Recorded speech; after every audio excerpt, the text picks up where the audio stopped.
اسلام کا قانون یہ ہے کہ غیر مسلم کی زمین پر یا کسی بھی دوسرے مسلمان کی زمین پر جب تک کہ اس کی اجازت نہ ہو، اس کی مرضی نہ ہو، مسجد نہیں بنا سکتے ہیں۔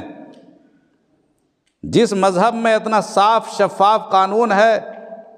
جہاں مسجد تو دور کی بات ہے، نماز پڑھنے سے روکا جاتا ہے کہ کسی غیر کی زمین پہ نماز پڑھنا ہو